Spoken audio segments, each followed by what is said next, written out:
네, 아주 오래전에 덩다리 시리즈라는 것이 유행을 했죠. 선생님께서 관찰일기를 써라라는 숙제를 내줍니다. 그래서 덩다리는 메뚜기 한 마리를 잡아서 관찰일기를 씁니다. 책상 위에다가 메뚜기를 올려놓은 다음에 두 손으로 탁 내리치면서 뛰어 이렇게 말하니까 메뚜기가 팍 뜁니다. 관찰일기에 적지요. 아, 메뚜기한테 뛰어 명령하면 메뚜기는 뛴다. 그리고 또 이번에는 새로운 실험을 하게 됩니다. 메뚜기 뒷다리 두 개를 딱 뗀 후에 똑같이 탁 치면서 뛰어 이렇게 명령을 내립니다. 뒷다리가 없는 게 뛰겠습니까? 못 뛰죠. 이상하게 생각하더니 다시 한번 뛰어 명령을 합니다. 그래도 뛰지 못하니까 뭔가 대단한 것을 발견한 듯양 다시 관찰일기에 적습니다. 뭐라고 적었을까요? 메뚜기는 다리를 떼면 귀가 먹는다. 여러분, 메뚜기가 귀가 먹어서 말귀를 못 알아먹어서 뛰지 못하는 걸까요? 그렇지 않지요. 큰 다리 두 개가 없으니까 뛰지 못하는 겁니다. 그런데 왜 덩다리는 메뚜기가 다리를 떼면 뛰지 못한다, 말귀를 알아듣지 못한다 이렇게 생각했을까요? 그 이유는 들을 수 있으면 뛰고 듣지 못하면 뛰지 못한다, 오로지 이 생각 하나에만 사로잡혀 있었기 때문입니다. 다른 이유도 분명히 있고 또 다른 가능성도 존재하는데 다 무시해버리고 자기가 알고 있는 이 한 가지 사실, 오로지 여기에만 사로잡혀 있었던 거지요. 그래서 희한한 아주 엉뚱한 결론을 내린 겁니다. 메뚜기는 다리를 떼면 듣지 못한다. 어떤 문제가 발생했을 때에 가장 먼저 해야 할 일이 무엇이겠습니까? 그 문제 막 해결해 보겠다고 뛰는 것이 아니라 왜 이 문제가 발생하는가? 그 원인을 반드시 찾아내야 합니다. 제대로 된 원인을 찾아야 제대로 된 해결책을 낼 수 있겠지요. 원인을 잘못 찾게 되면 엉뚱한 해결책을 내놓게 됩니다. 그러면 문제는 해결할 수 있는 것이 아니라 도리어 그 문제가 복잡하게 될 겁니다. 지금 유다 왕국에 4번에 걸친 메뚜기 재앙이 찾아왔습니다.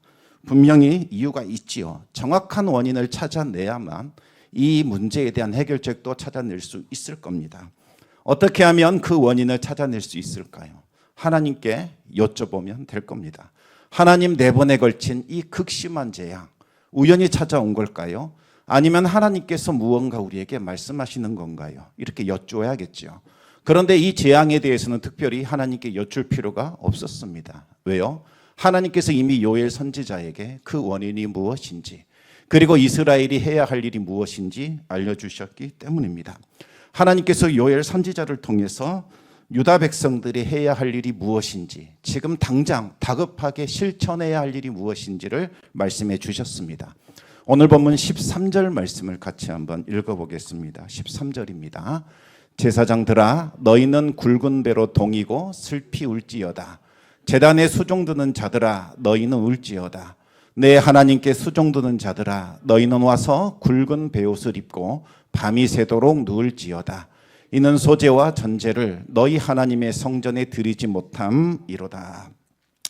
하나님은 먼저 이 제사장들 그리고 레위인들에게 말씀하십니다. 너희들 모든 인간적인 방법, 생각, 경험, 지혜 다 내려놔라. 너희들이 지금 해야 할 일은 하나님 앞에 슬피 우는 일이다. 한마디로 말하면 회개하라는 거지요. 종교 지도자들에게 회개하라고 촉구한 이유가 무엇이겠습니까? 이 재앙은 바로 유다 왕국이 저질렀던 그 죄에 대한 심판이자 징계이기 때문입니다. 이 시대의 영적 타락이 얼마나 극심했는지 지난 시간에 간략하게 말씀을 드렸습니다. 복습 차원에서 다시 한번 말씀을 드리겠습니다. 당시 유다 왕국은 요아스가 통치하고 있었지요. 그런데 요아스가 태어날 때 한번 피바람이 불었습니다. 태어난 지 얼마 되지 않았을 때 그의 할머니 아달랴가 우상 숭배자들과 손을 잡고 반역을 일으키게 됩니다. 아달랴는 다윗의 혈통을 잇는 모든 남자들을 죽이고 스스로 여왕으로 등극하게 됩니다. 이와 같은 일은 전에도 없었고 후에도 없는 사상 초유의 일이었지요. 이 아달랴가 누구입니까? 바로 악녀 이세벨의 딸입니다. 아달랴는 어머니 이세벨처럼 하나님의 성전을 파괴하고 거룩한 성물을 가져다가 바알과 아세라 숭배를 위하여 사용하게 됩니다. 하나님은 대제사장 여호야다를 통하여 이 요아스를 구출해내게 되고 성전의 방에 숨겨 이 아이를 돌보게 됩니다. 요아스는 성전에서 6년간 숨어 지내면서 하나님의 때가 오기를 기다리게 됩니다. 그리고 마침내 때가 되었고 여호야다의 도움을 받아 왕이 됩니다. 그리고 아달랴를 제거하게 되지요. 대제사장 여호야다는 이 요아스와 함께 타락하고 변질되어 버린 신앙을 개혁하기 시작합니다. 아달랴가 파괴했던 성전을 다시 수리하게 했고 또 중단되었던 성전 제사를 다시 재개시켰습니다. 성전 제사가 중단된 동안 백성들은 산에 만들어진 산당에서 개인적으로 제사를 드리게 됩니다. 그런데 레위인도 없고 제사장도 없이 마음대로 제사 드리다 보니까 우상 숭배의 모습을 그대로 가져와서 변질되고 타락한 이 제사를 드리게 된 거지요. 그래서 하나님의 제사가 오염이 되고 변질되어 버린 겁니다. 대제사장 여호야다는 무너진 제사를 다시 세우고 변질되었던 예배를 다시 바로잡게 됩니다. 대제사장 여호야다가 살아있는 날 동안에는 매일 성전에서 이제 번제를 드리게 됩니다. 하지만 그가 죽은 이후에 이 요아스 왕이 완전히 변절하기 시작을 합니다. 하나님을 버리고 바알과 아세라를 섬기기 시작을 하지요. 하나님은 선지자들을 계속해서 보내어 경고했지만 듣지 않았습니다. 마침내 여호야다의 아들 스가랴를 보내어 그러지 말라고 하나님께서 징계하실 거라고 심판을 촉구하게 됩니다. 그러자 요아스는 성전뜰에서 그 자신을 구해준 여호야다의 아들 스가랴를 돌로 쳐서 죽이게 됩니다. 이와 같은 배경에서 요엘서가 기록이 된 거지요. 이스라엘에서 제사는 너무나 중요합니다. 핵심입니다. 제사는 이스라엘의 살고 죽는 것과 직결되기 때문입니다. 제사가 하는 일이 무엇입니까? 죄를 정화시키고 씻어내는 기능을 하게 됩니다. 만약 죄를 제거하지 못하면 어떤 일이 벌어질까요? 젖과 꿀이 흐르는 축복의 땅은 저주의 땅, 죄로 오염될 것이요. 그 땅에는 심각한 재앙과 저주가 임하게 됩니다. 저주가 극심하게 임할 때 첫 번째 현상이 바로 자연재해이지요. 가뭄과 기근과 메뚜기 떼와 같은 자연재해가 일어나서 사람들이 먹을 수 있는 것을 끊어버립니다. 그래도 죄를 제거하지 않는다. 그러면 전염병이 돌아 사람과 가축의 생명을 끊어버립니다. 그래도 죄를 제거하지 않으면 이방 나라들이 쳐들어와서 억압하여 그들의 자유를 끊어버립니다.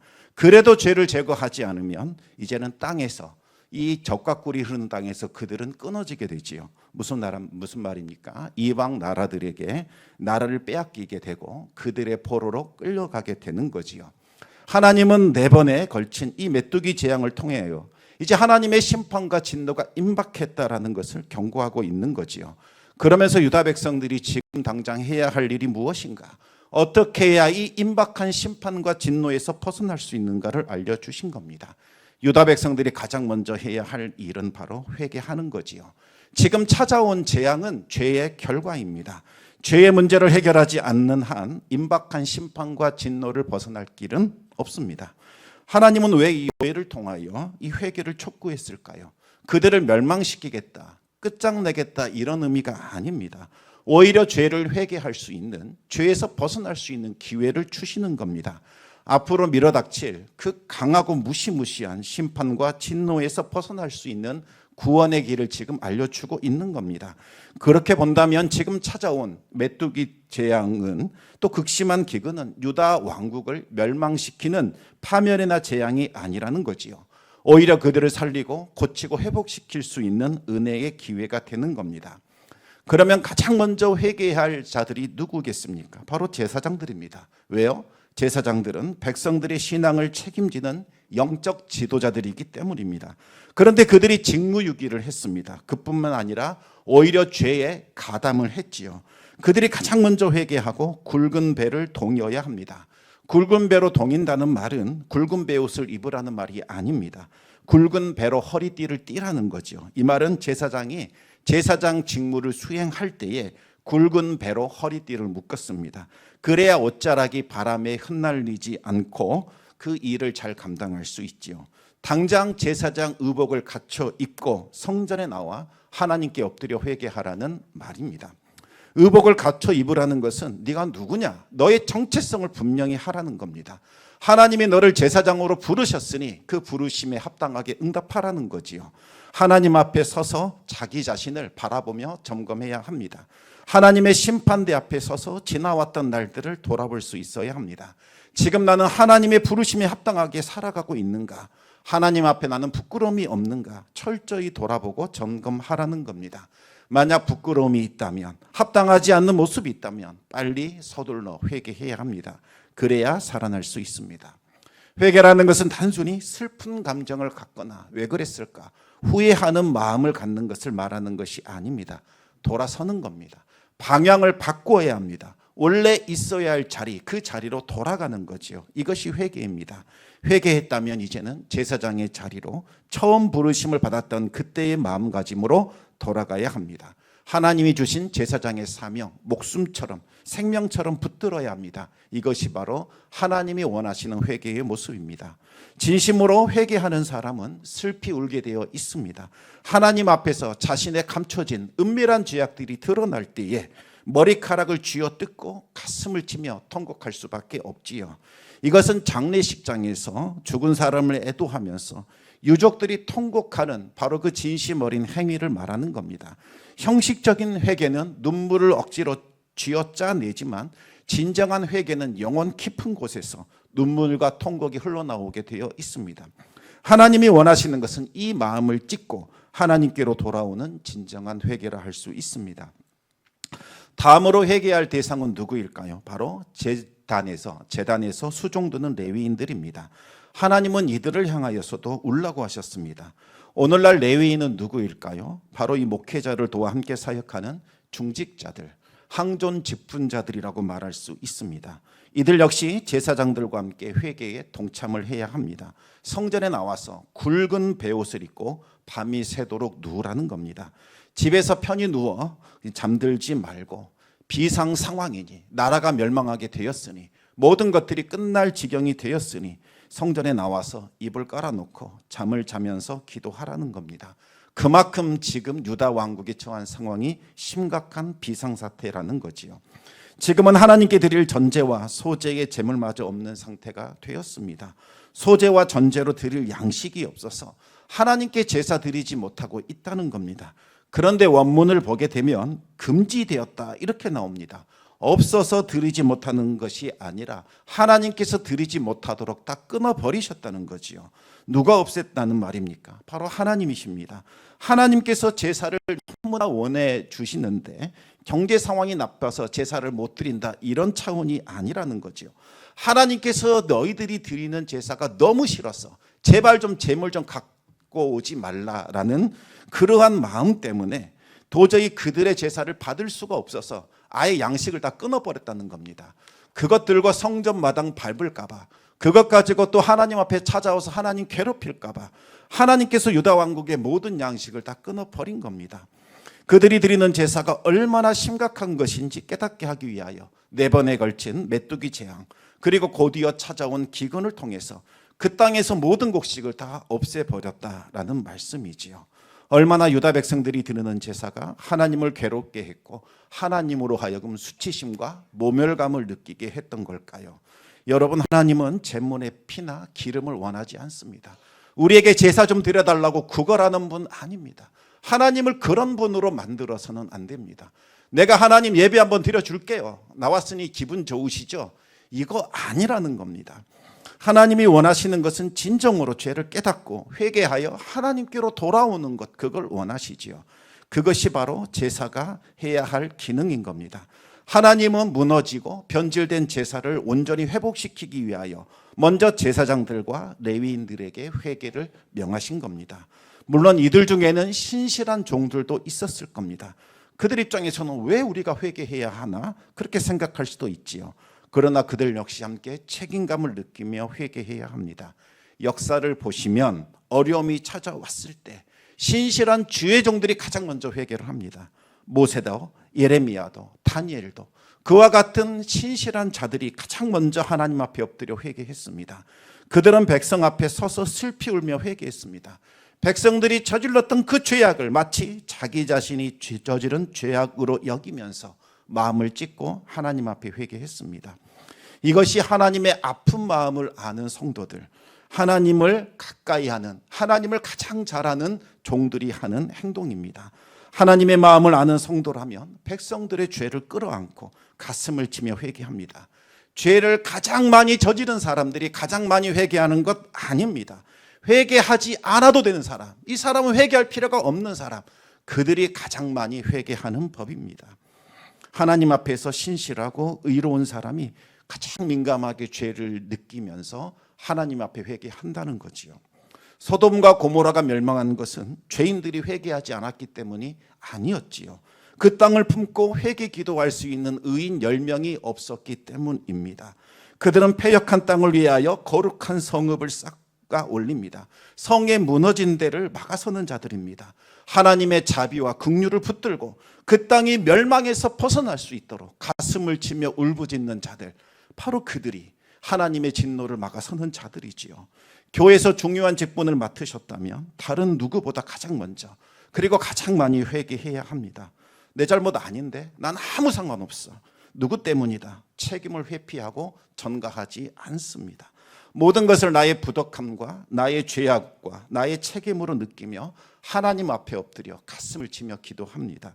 이들이 하나님이 찾으시는 그 예배자입니다. 그 한 사람 때문에 예배가 살아나고 회복이 되는 거지요. 우리 계속해서 요엘서 1장 14절 말씀을 읽어보겠습니다. 14절입니다. 너희는 금식일을 정하고 성회를 소집하여 장로들과 이 땅의 모든 주민들을 너희 하나님 여호와의 성전으로 모으고 여호와께 부르짖을지어다. 아멘. 여러분, 회개는 전염이 됩니다. 영적인 지도자들이 진심으로 회개하여 하나님께로 돌아오면 백성들도 회개의 자리로 들어오게 되어 있습니다.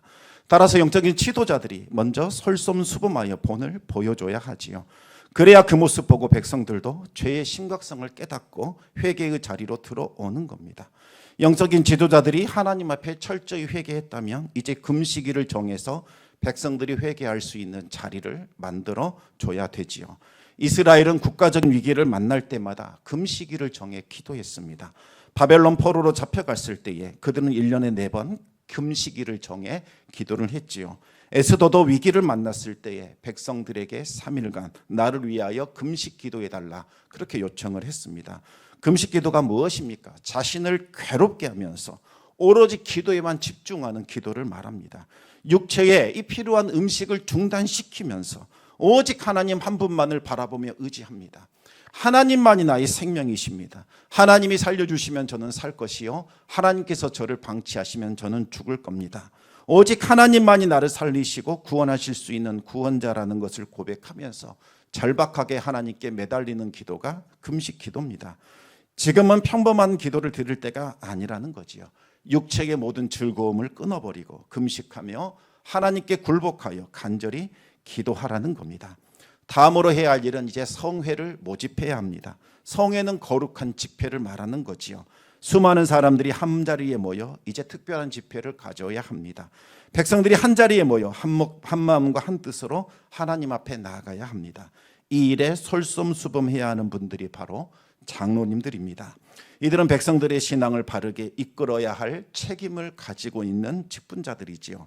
성전에 함께 모였다면 하나님께 부르짖어야 합니다. 목이 터지도록 외쳐야 합니다. 죽음의 위기에 처하면 누가 점잖하게 말할 수 있겠습니까? 애절한 심정으로 목이 터져라고 외쳐 부르게 되어 있습니다.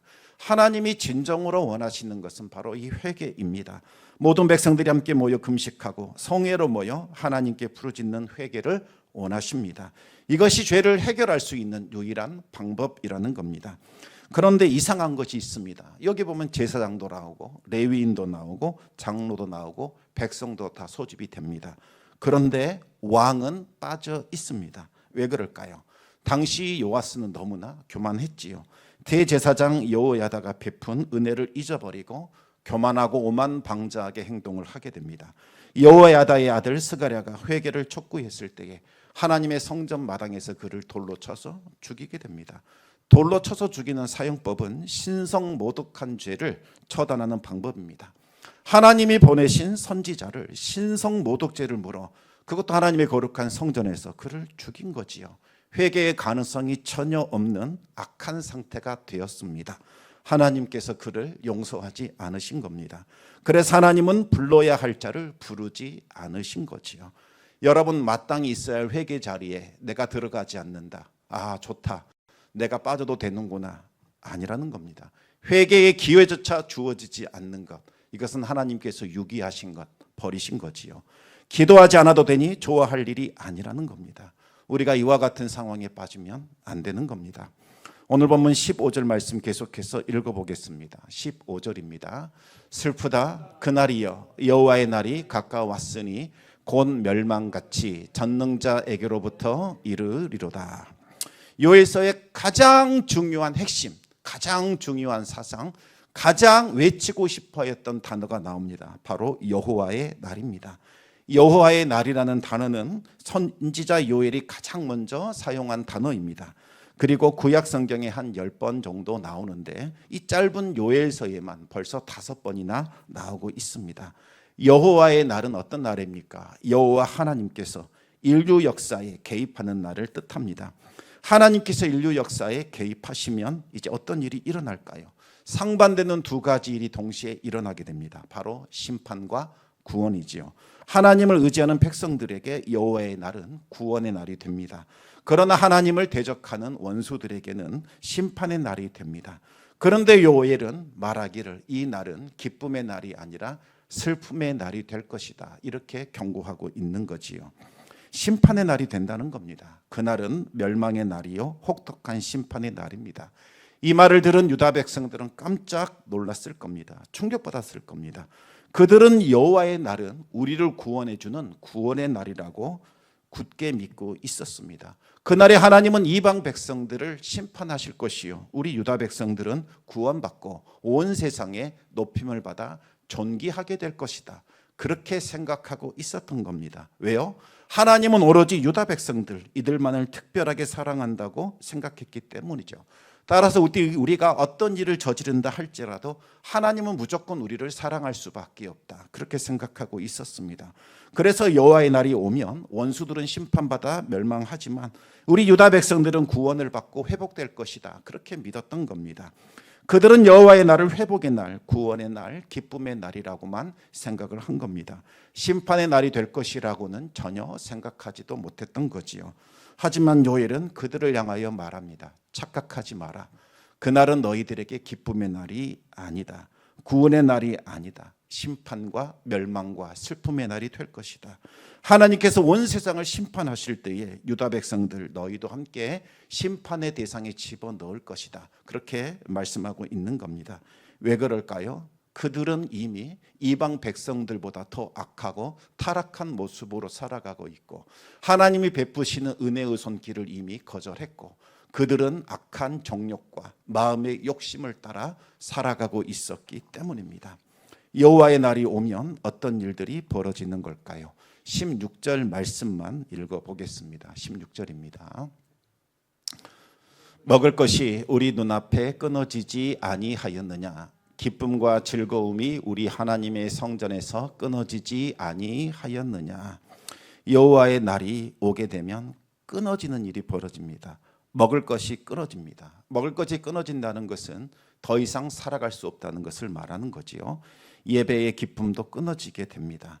육신적인 기쁨만 사라지는 것이 아니라 하나님의 성전에서 누릴 수 있는 기쁨과 즐거움도 완전히 사라집니다. 영적인 기쁨이 사라진 그곳에서는 허무함과 두려움과 온갖 염려, 근심, 걱정이 찾아오게 됩니다. 하나님께서 심판하시는 그날이 되면 일상생활과 영적인 생활 모두 마비가 되는 거지요. 어려운 시련을 만난다 할지라도 우리가 하나님 앞에 엎드려 기도하고 예배할 수만 있다면 충분히 극복해낼 수 있습니다. 하늘로부터 내려오는 지혜와 능력과 힘과 권세를 덧입을 수 있기 때문이죠. 그러나 예배가 중단돼 버리고 하나님께서 너희의 예배를 받지 않으시겠다라고 선언해 버리시면 더 이상 극복할 수 없게 됩니다. 은혜의 문이 완전히 차단되었기 때문이죠. 이제는 영원한 진노와 형벌만 기다리고 있을 뿐입니다. 그렇다면 지금 유다 왕국에 임한 이 메뚜기 재앙과 기근은 저주와 파멸이 아닙니다. 오히려 그들을 하나님께로 돌이킬 수 있는 회개의 기회가 되는 거지요. 하나님께로 돌아올 수 있는 은혜의 때가 주어졌다고 할 수 있습니다. 이제 유다 백성들은 지금이라도 회개하고 정신을 차려야 합니다. 그러면 임박한 심판과 진노에서 벗어날 수 있습니다. 위기는 변장된 축복이다, 이런 말이 있습니다. 위기의 때에 환난 날에 하나님을 찾고 하나님의 얼굴을 구할 수 있기 때문입니다. 하나님은 부르짖는 자들의 외침을, 그들의 간구를 절대로 외면하지 않습니다. 그들의 외침을 모르는 척 하나님께서 외면하지 않는다는 거지요. 반드시 도우시고 구원하실 겁니다. 혹시 어렵고 힘든 일을 만나지 않으셨습니까? 그러면 한번 돌아보시기 바랍니다. 혹시 내가 하나님 앞에서 신실하지 못한 모습으로 살아가고 있는 것은 아닌가? 과연 하나님 앞에서 나는 지금 어떤 모습인가? 한번 자기를 돌아보고 점검할 수 있는 기회로 삼아야 할 겁니다. 그리고 또 하나님께 부르짖어 기도해 보시기 바랍니다. 회개할 것 있으면 회개하시고 구해야 할 것 있으면 하나님께 간구하시기 바랍니다. 구하는 자가 얻게 될 것이요, 찾는 자가 찾게 될 것이요, 문을 두드리는 자에게는 열리게 될 겁니다. 우리 하나님의 은혜가 함께 하시기를 우리 주님의 이름으로 축원합니다. 기도하겠습니다.